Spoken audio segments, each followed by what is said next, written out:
Hey everybody, I am Jim Upchurch, pastor at Christ Church, and this is Alex Butler. He's been attending our church for a good while now, and we're going to talk today about personal finance and how Christians should think about money. Really, my idea for this series of interviews is that we would be a blessing to Christ Church in particular. If it benefits others, then we're thankful for that.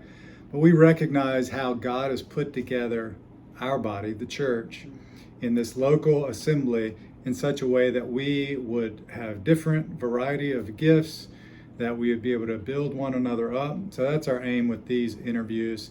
The first one, first one coming up in personal finance is Alex. And Alex, I am thankful in getting to know you, of your thoughtfulness on theology and practical matters, but even more, your love for the gospel, that you want to proclaim the gospel and live in light of the gospel, even when it comes to things as practical as like personal finance.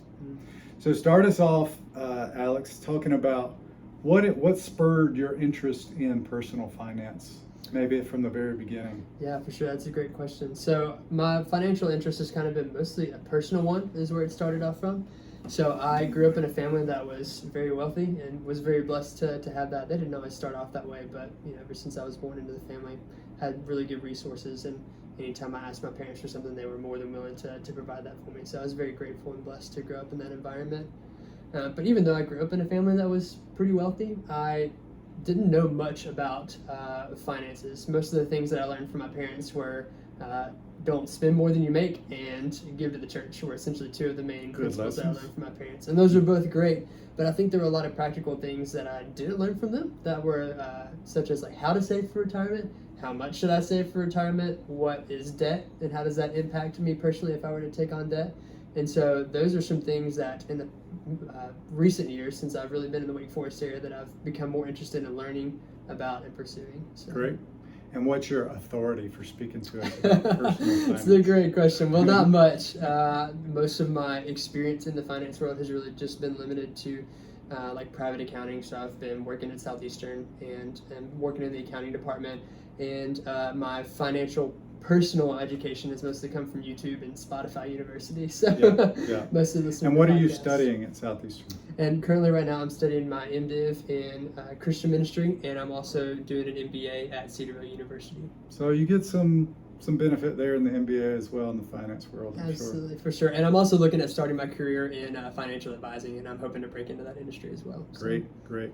What would you say, starting off big picture, what is foundational in regards to how you think about personal finances and money, and how you think Christians ought to think about these things? Yeah, absolutely. That's a great question. I would say the Bible is foundational for my thinking on personal finance, I would like to say, and I think for how Christians in general should think about finance.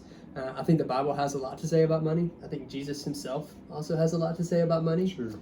I was even personally impressed the other day as I was thinking about money, and I just listened to a couple podcasts. I was reading through the Passion narrative in the Gospel of Mark, and really was impressed about how Judas was manipulated by money as he gave up Christ and the one who he had followed for so long, for 3 years, gave him up for 30 pieces of silver. And that was just really interesting to me to read about how the Bible speaks about money, even in adjacent ways like that. So it was something that was really interesting to me from the Bible.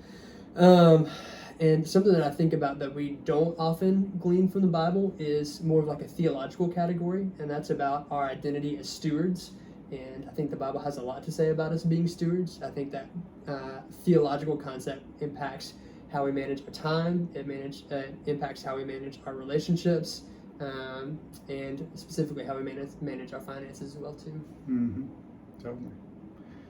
There's a phrase that's often thrown around, so I want your response to it. Okay. Money is the root of all evil.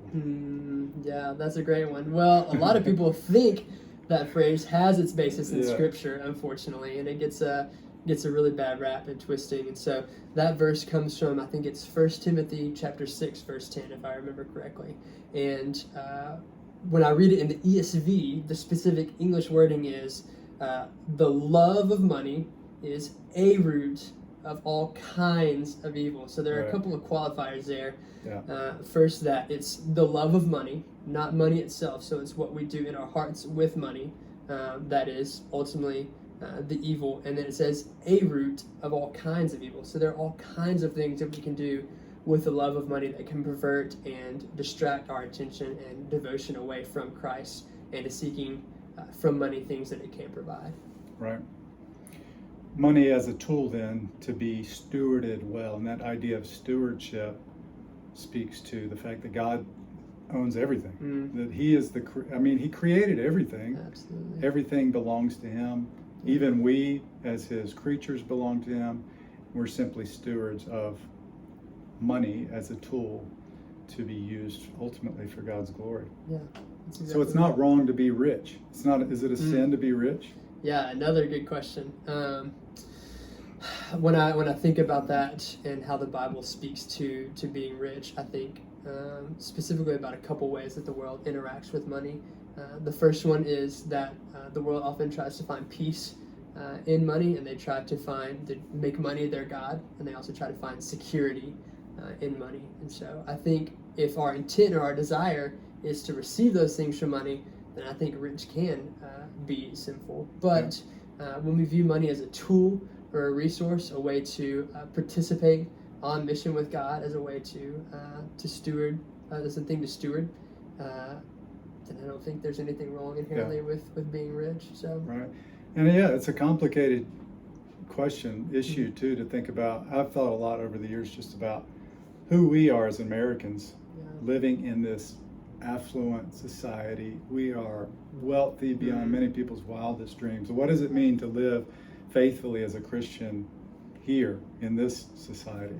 And that would take a lot of discussion, a lot of conversations to really figure that out. Absolutely. You mentioned 1 Timothy chapter 6, and Paul says a lot about money in that chapter as well. The love of money is a root of all kinds of evil. Just before that, he says something about warning those who desire to get rich because it will plunge them into all sorts of troubles and trials and things like that. And then at the end, in 1 Timothy 6:17 and following, he gives a charge to those who are rich in this world. And he charges them to not put their hope in riches that this world provides, but to hope in God and to do good and to give generously. So I think a lot of that answer would have to do with what is our attitude towards money.